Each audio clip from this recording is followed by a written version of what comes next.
Welcome back to another episode of 40 Facts About the 40K Universe. I am your host, Gershwan, and you are watching One Mind Syndicate. Today we continue talking about the Deathwatch as we get into the Dreadnoughts of the Deathwatch. If you guys are new to the channel, please subscribe because we post Warhammer 40K content every single day. And if you have any requests for any other topics that you guys would like us to create a video for, comment down below. We read that every single day as well. With that said, let's get into 40 facts on the Dreadnoughts of the Deathwatch. A Deathwatch Dreadnought is a lethal war machine containing the remains of a venerated space marine who has been second to the Deathwatch. The rarity of a member of a kill team being interned within the adamantium sarcophagus of one of these towering war engines of destruction is almost unheard of, as such an honor means that this Astarte will remain forevermore in the service of the Long Watch, rather than returning to his chapter. When a battle brother is entombed in a Dreadnought cybernetic life support sarcophagus, he is permanently changed and becomes both something more and less than what he was. Because of this, the Deathwatch Dreadnought will irreversibly alter the Astartes interned within. Becoming a Dreadnought is not something which occurs lightly or as a result of a whim. Only great Astarte heroes, mortally wounded in battle, are given the honor of becoming Dreadnoughts. This means that becoming one of the Old Ones happens only when a Space Marine hero is mortally wounded with little or no chance of recovery.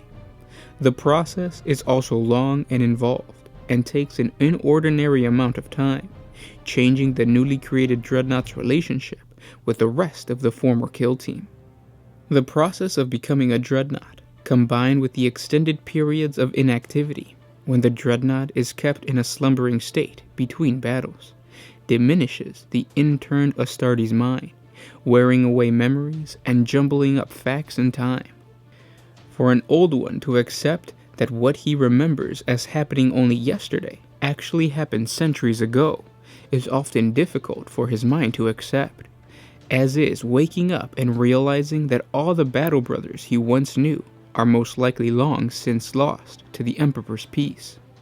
Rare as it is for a Space Marine to be revered enough to become an Old One, it is rare still for a member of the Deathwatch to achieve the same honor.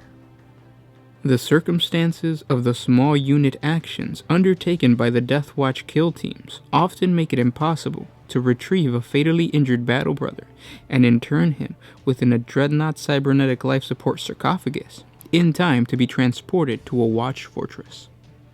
Even if such is achieved, the Space Marine must be worthy and willing to remain with the Deathwatch, effectively renewing their vows to serve with the Long Watch forever.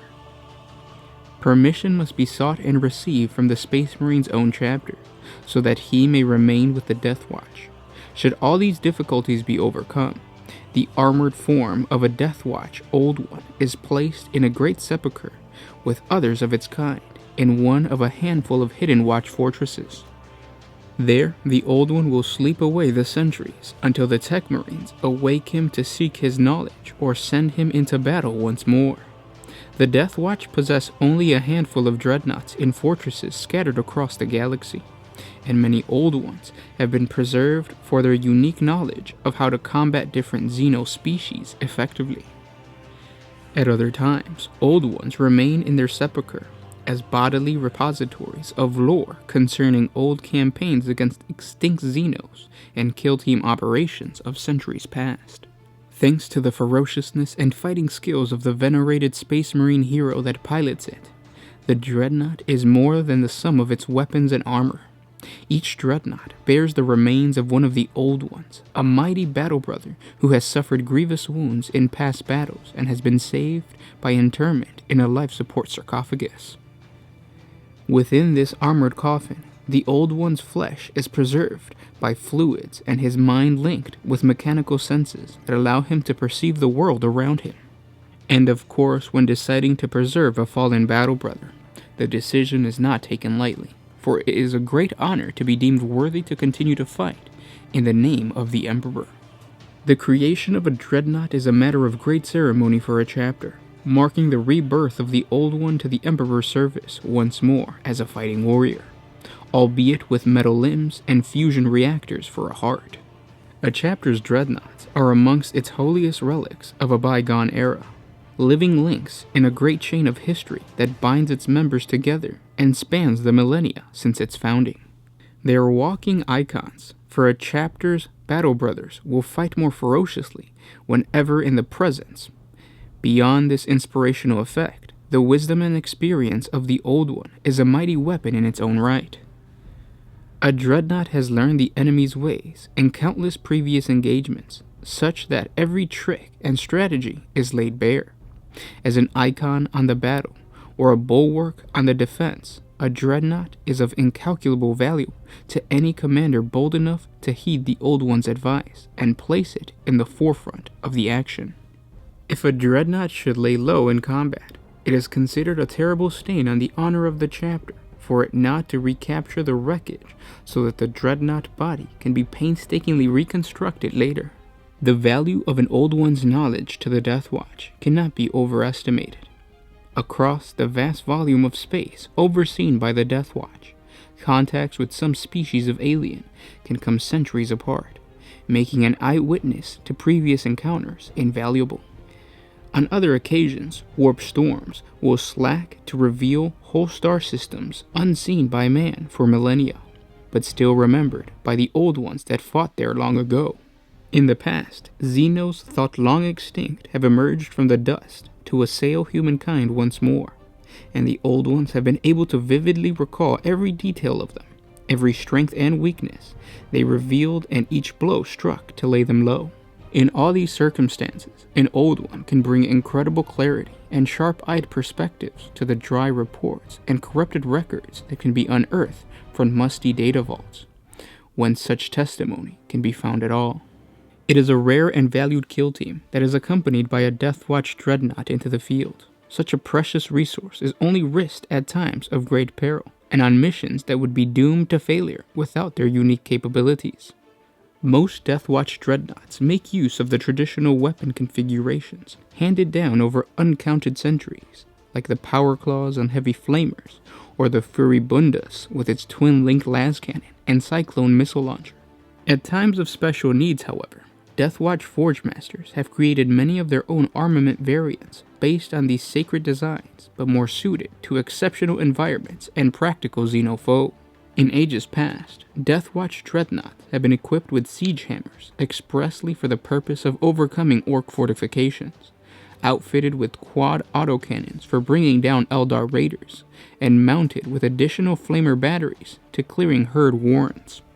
Such interference with the sacred form of the Dreadnought does little to the concern of more traditional-minded chapters about the practices of the Deathwatch in this field.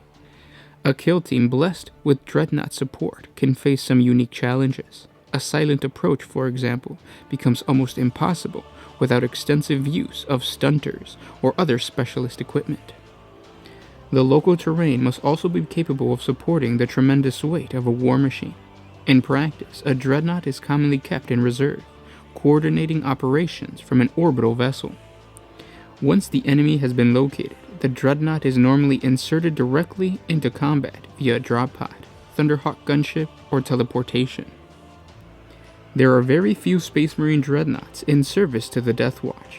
Most who fall in battle and earn the privilege to continue their service are first returned to their chapter of origin. Only a select few individuals become so devoted to the Deathwatch that they continue to remain in its service for centuries after their first death. The stories of a few Deathwatch Dreadnoughts within the Jericho Reach are mostly the stuff of rumor and legend. Many individual tales have been lost as Battle Brothers complete their tours and return to their original chapter. The legends of ancient Brother Cain are shrouded in mystery and uncertainty, as there are no known documents to verify the stories he recounts. It is clear that his frame bears the iconography of the Noble Marines in addition to his own. It is also clear that he is a loyal member of the Deathwatch, who has proven his value to the organization countless times since he was interned within the metal frame. However, it is unknown why he never returned to his original chapter, and it is even more curious that the Nova Marines claim to have no records of ever seconding an Astarte by this name to the Deathwatch. And those were 40 facts on the Dreadnoughts of the Deathwatch. I hope you guys enjoyed this video, and if you did, don't forget to share this with your friends on Facebook or Twitter. By you guys sharing these videos, it really helps out the channel, and it helps us to continue to put out Warhammer 40K content if you guys share. And at the same time, whoever you share this video with, more than likely they're going to come back and say, hey, let's play Warhammer 40K, because that's what the lore does to you. The lore is so badass that it wants you to, or it makes you crave the game. So if you want your friends to play 40K once again, share our videos with them, and I bet you they're going to get inspired. The Dreadnoughts of a Deathwatch is probably what I would want to happen to me if I was in the Warhammer 40K universe. I would love to, number one, be part of the Deathwatch, take the long watch, just because you get all those different interactions with all the different Xeno species, and you get to learn the lore of all those species and the lore of, you know, your chapter, other chapters. And of course I would like to be in turn into a Dreadnought sarcophagus, because I get to continue to fight on, and it's my knowledge that is beneficial to the Imperium of Man. As a Dreadnought of the Deathwatch, I would be slumbering in my sarcophagus, and then I would be awoke by my battle brothers, and they would come to me and say, oh, great old one, how can we defeat this alien race? And I would say, hold up, let me check the wiki page real quick, and then I'll come back and say, that's the right goal. The best way to defeat those is by burning them with flamers or something like that. But that brings me to a good point. If you guys want to learn more about individual Dreadnoughts from the Deathwatch, click on the link below in the description. That takes you to the wiki page where there's a bunch of lore that we did not cover, specifically for those specific Dreadnoughts that exist in the Deathwatch.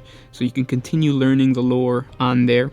Thank you guys so much for liking, commenting, and sharing. By you guys doing that, it really helps out the channel, and it helps us to continue to put out these Warhammer 40K videos, so thanks for that.